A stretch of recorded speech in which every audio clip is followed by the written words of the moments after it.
Hey YouTubers, I'm going to talk about Governor Chris Christie's last screw you to Phil Murphy and his newly minted administration. I feel it kind of necessary to give a little bit of the background information behind his screw you, so bear with me. Most people aren't familiar with this, but New Jersey has a very specialized system, or at least had a very specialized system, for enforcing animal cruelty laws. And that system depended largely in part upon an entirely volunteer organization that did receive certain state subsidies, but not much, called the Spca, the Society for the Prevention of Cruelty to Animals.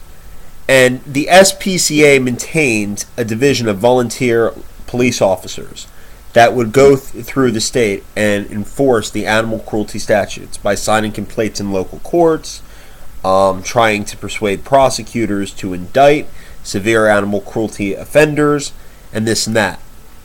Well, the problem that originated was that the Spca was not adequately regulated, nor were they really accountable to anybody. And as a result of that, there were a lot of reports that frivolous complaints were being signed, and that the Spca was little more than a gun club for wannabe cops.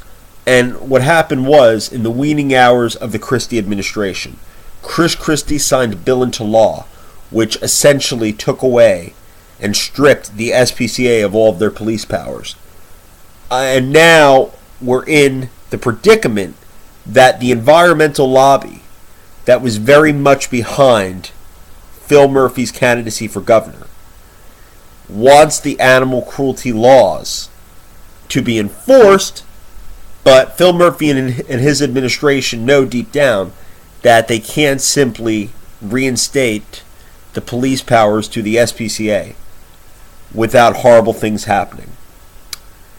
So essentially, Chris Christie put Phil Murphy between a rock and a hard spot. What I expect to happen in the next 14 to 24 months is to see an overhaul of New Jersey's animal cruelty laws. And I think it's going to be very costly and not really economically feasible.